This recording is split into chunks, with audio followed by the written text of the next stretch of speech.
chapter 11 in your textbook. That branch of government known as Congress, or the legislative branch.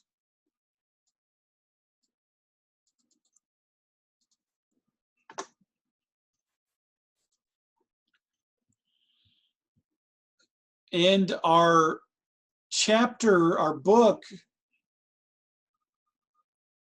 points out this task of Congress, trying to balance national goals, that is federalism, the federal or the American nation, balancing national goals but with local interests. We have state senators and we have I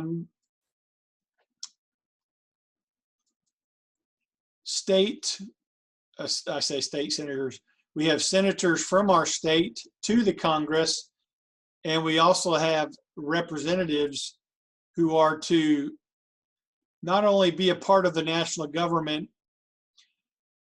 but to represent us and our interests in Oklahoma.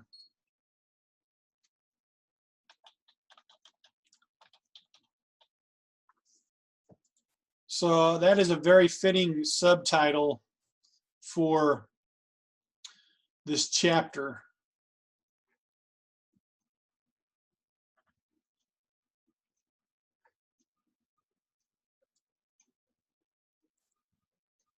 I am looking for something very quickly that I wanted to have ready for you to view.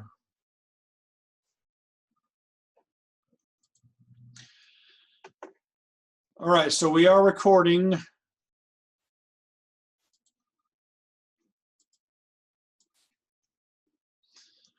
Let's jump into Congress.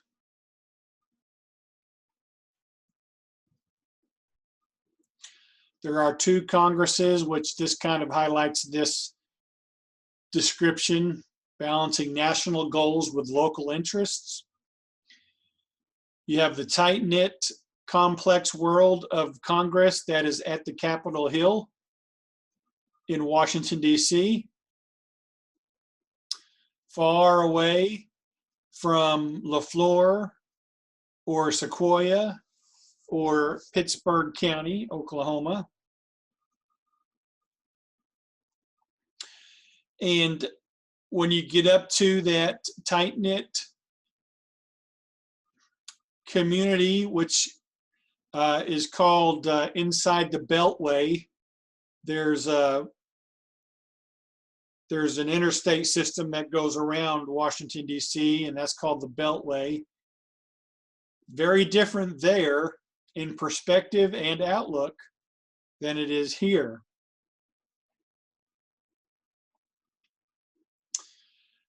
A couple of general things to say about Congress before we look at the chapter material.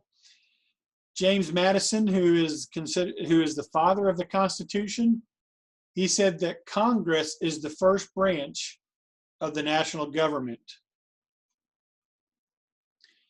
And because they thought that, the framers of the Constitution, the first article in the Constitution is about the legislative branch.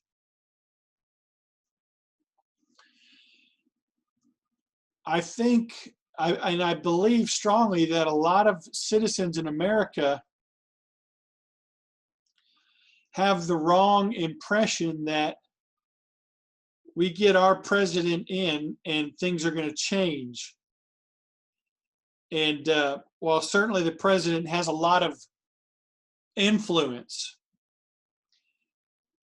the president being the head of the executive branch, that is just one branch among three branches. And as we've already talked about, there is this this balance of government of three branches, and they have checks and balances on each other.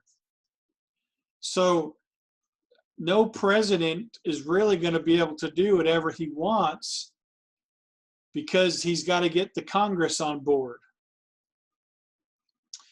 And while not so much today, again, in Madison's mind and the framers, the Congress was to be the strongest. Well, let me rephrase that. It was the first branch of government, and while in theory they're all to be equal branches to keep each other balanced and in line, there may have been a sense that Congress would be able to, from time to time, tip the balance in their direction. Remember that the Articles of Confederation, they simply had a Congress. They did not have an executive branch. They did not have a judicial branch. They had a Congress. They did have a president, remember, that the Congress elected, but he was more of a figurehead with not much authority, if any at all. So we need to keep that in mind. And a great illustration of this is happening today in Washington, D.C. President Trump has nominated Amy Coney Barrett to be the next Supreme Court judge. And that has made conservative people very happy because she's a conservative judge. She's pro-life. But again, what a lot of people don't realize is she's not going to get in unless Congress approves of her. And so today started the congressional hearings about electing Amy Coney Barrett as the 9th Supreme Court Justice. So that's a perfect illustration of how Congress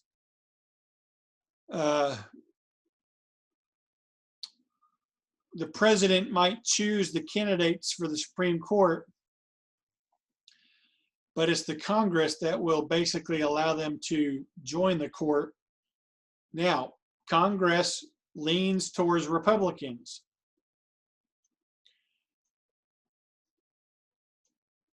But as we saw 2 years ago with the Brett Kavanaugh nomination, there were, I think, 3 or 4 Republicans who were on the fence. They eventually voted to confirm him, but there's always some members that will be close to the middle ground and could be a swing vote in the opposite direction.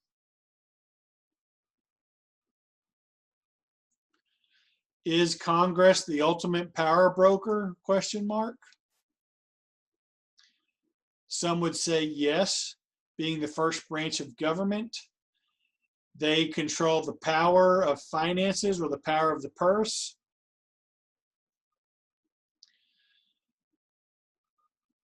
If the president were to veto a bill that Congress passed on to him, Congress could then see that that law is made, or they could see that that bill is made law, and they could override the president's veto. And as we saw in the vice presidential debate, if you watched it, you saw that the moderator asked Vice President candidate Kamala Harris, if you and Biden are elected, will you pack the court?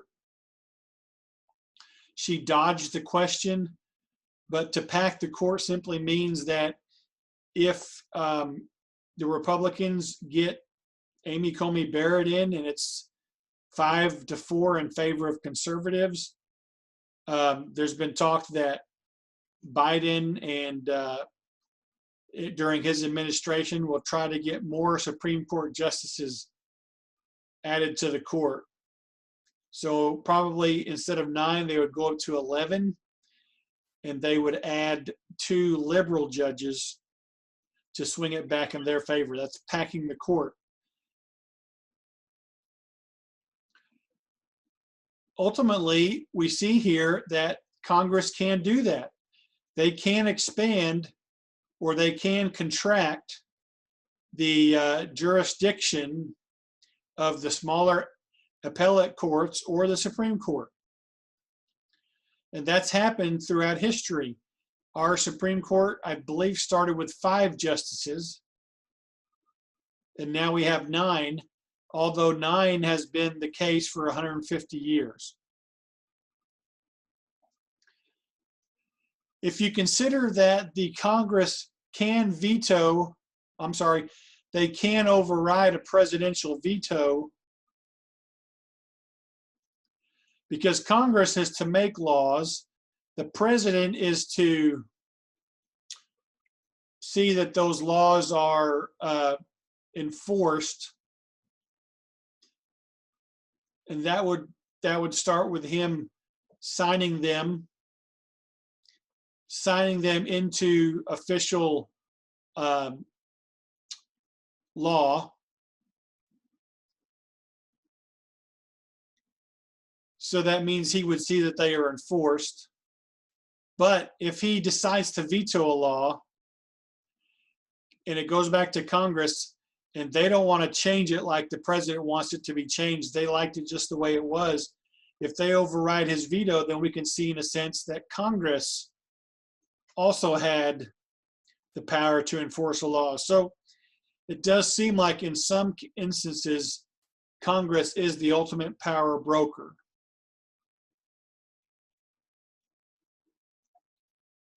Any questions?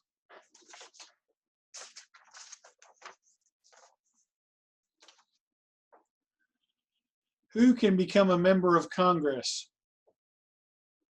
The basic qualifications are, if you want to be a member of the House of Representatives, you have to be at least 25 years old, and you have had to been a U.S. citizen for 7 years,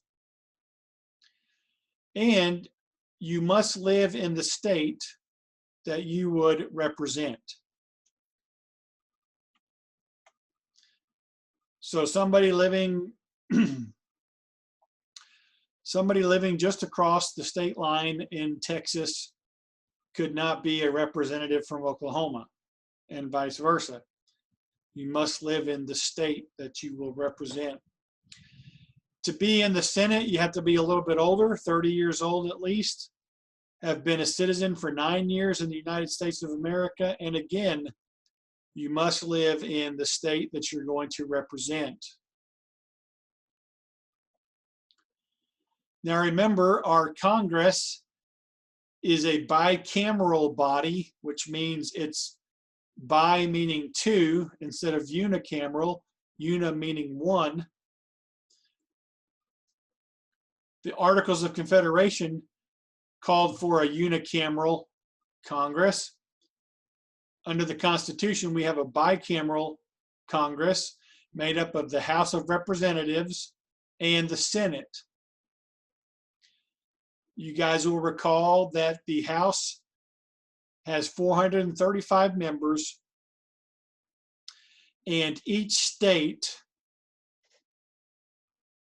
has a certain amount of representatives, at least one, based on the population of that state. So I believe Oklahoma has 5 right now, and so that's what I was bringing up earlier. Forgive me for going to Wikipedia.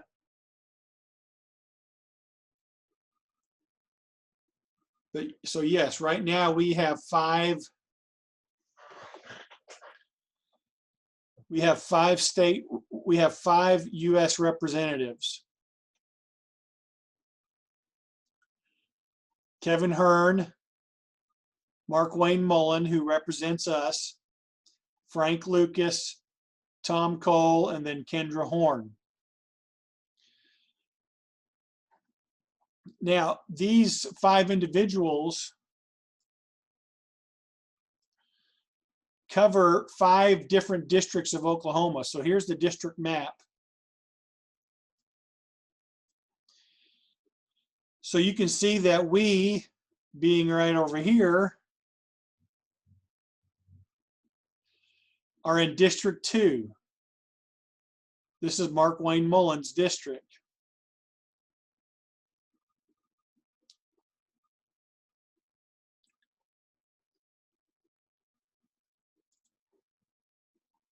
Mark Wayne is over District 2.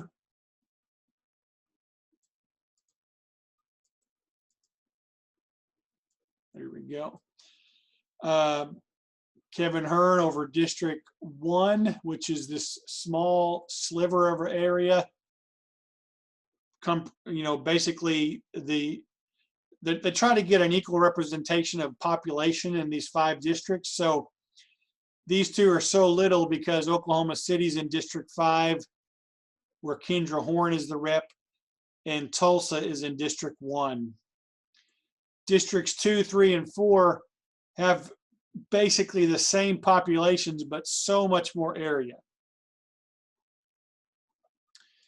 Now, it was just a few years ago, that it's been since 2003 that we've had 5 seats, but before that we had 6 seats.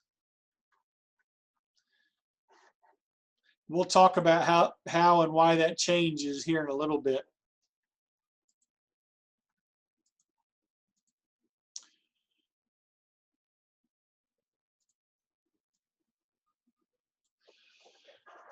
All right, so there's 435 members.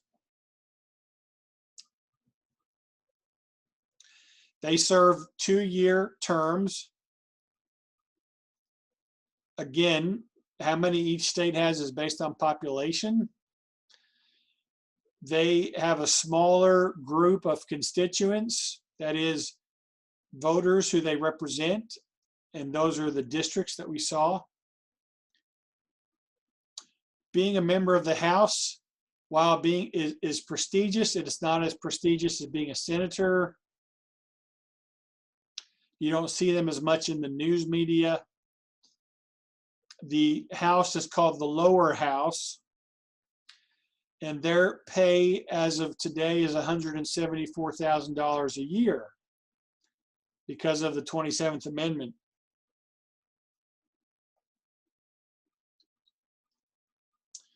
The Senate has only 100 members, 2 members from each state, so it's equal representation.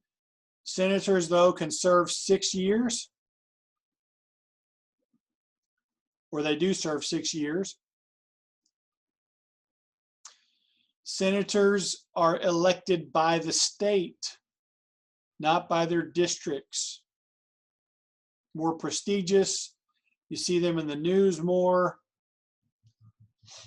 Before, at one time, senators were chosen not by the voters in the state, but by the state congresses. But with the 17th Amendment, they too became a popular vote of the people in the state. They are called the upper house, and they also earn the same amount of salary.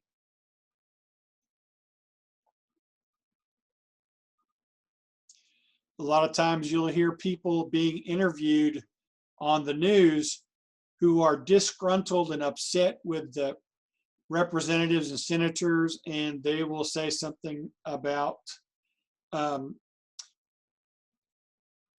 they shouldn't get free health care. They should have to pay for their health insurance just like us. A lot of times a criticism about them is they're not doing the job that we elected them to do, and they're getting this very, very handsome paycheck that most Americans don't see ever, $174,000 a year. And so that is also a talking point about why we should have term limits for people in Congress, because we have a guy running right now for re-election named Jim Inhofe. This woman here, Abby Broyles, is running against him. Jim is a Republican. He has been a senator for 53 years. Now, I don't know if when he started in 1967, if it was 174,000 a year then, but he has made enough money as a congressman to become a millionaire. 53 years. Abby Broyles is a young Democrat who, if you've seen the ads, she's got some pretty hilarious ads, because Inhofe is in his 80s. And the ads show that he doesn't seem to be capable anymore. And we need young, fresh leadership in there. Someone who wants to get in there and work and help Oklahomans.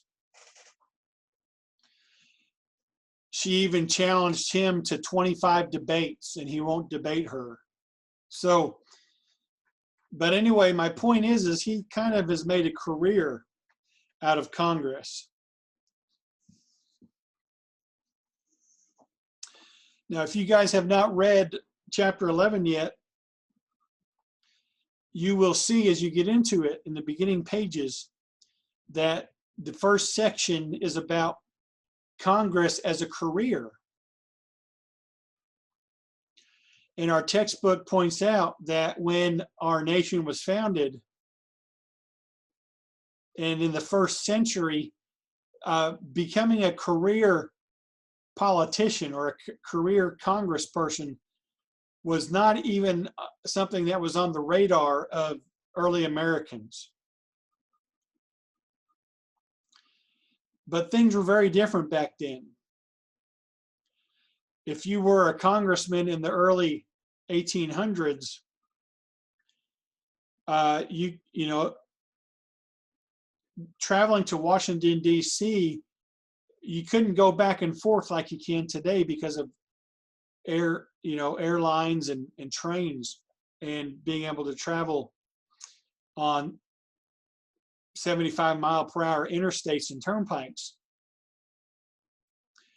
If you went to Washington, D.C., you would be there for months, and you'd be separated from your family for a long period of time. Initially, most congressmen worked in their state capitals instead of the national capital. But anyway, many of the congressmen in the early years voluntarily stepped down after so many terms. Well, now with the ease of travel,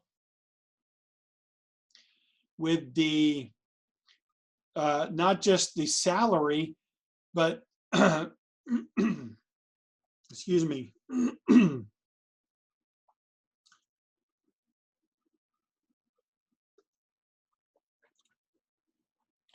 not just the salary, but all of the provisions that are made for senators and representatives, and the health insurance are all something that contribute to people making a career out of being a congressman. Something that, if you think about, is very shocking is that every senator basically is allowed $1 million. So multiply 100 times 1 million, and that's a big chunk of our budget. but they're allotted $1 million to hire staff. They can hire at least 18 people on their staff, or maybe up to 18 people. But think about that. You have $1 million and you can hire staff and give them a salary. That's a lot of money. That's a lot of resources too to be able to do your job. How many of us would love to start our job not only getting a nice salary and getting health insurance, but getting a vastly larger finance allowance to hire people to help you with your job?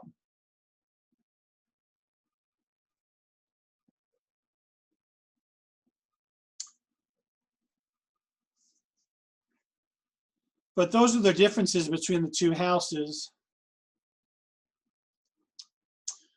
Very quickly, the powers that Congress possess.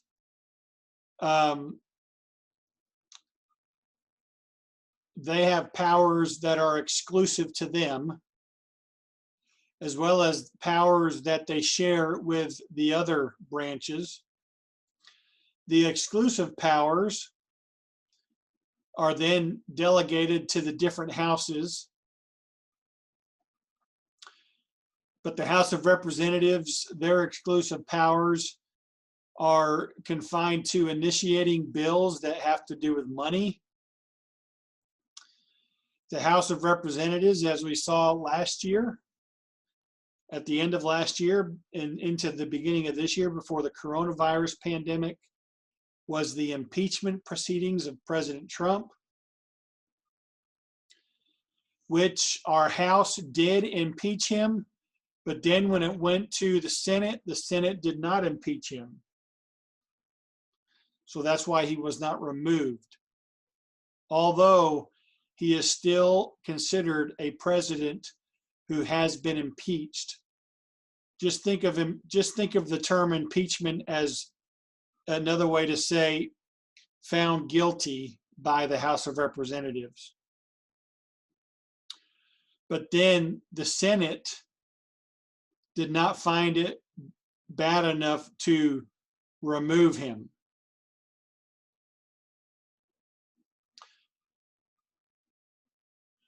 And then let's say in 3 weeks after the election, Trump and Biden have the same number of electoral college votes. 200 and I believe it would be 271 to 271. It is up to the House of Representatives to break the tie and choose the president.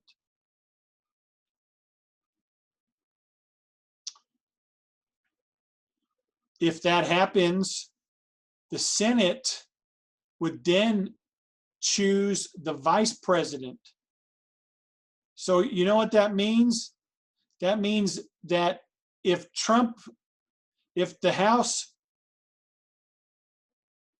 picked Trump to be president, the Senate could also, they could pick Pence, but they might choose to pick Kamala Harris.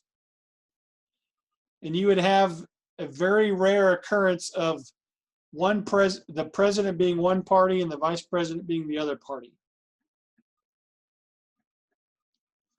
That would be very unusual. Some of the things that the Senate does that the House does not do is confirm appointees.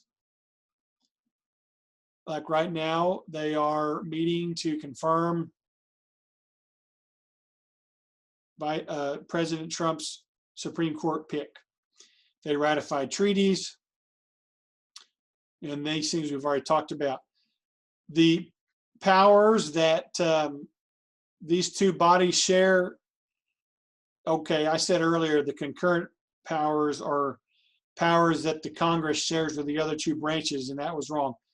These are powers that the two houses share with each other.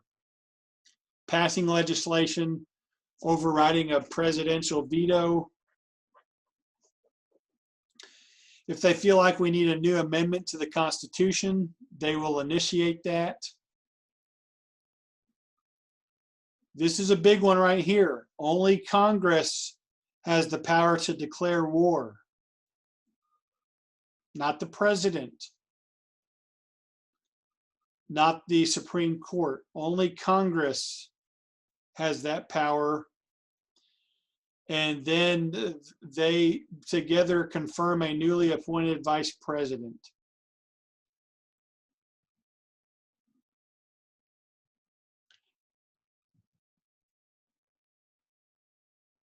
Let's say that, well, think back to, President Kennedy was shot and killed in 1963. Lyndon Johnson, his vice president, became president. So then it was up to the Congress to appoint a new vice president.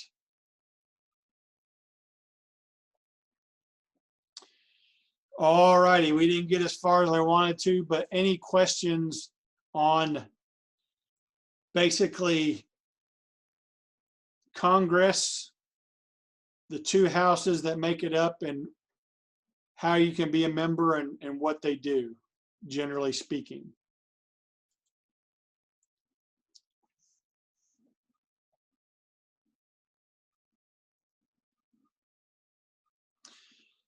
Well, have a good rest of your day. Hope you have a great Tuesday. And we'll see you on Wednesday morning. All right. No class on Friday, remember, fall break. If you have any questions that you want to ask in private, stick around. Otherwise, we will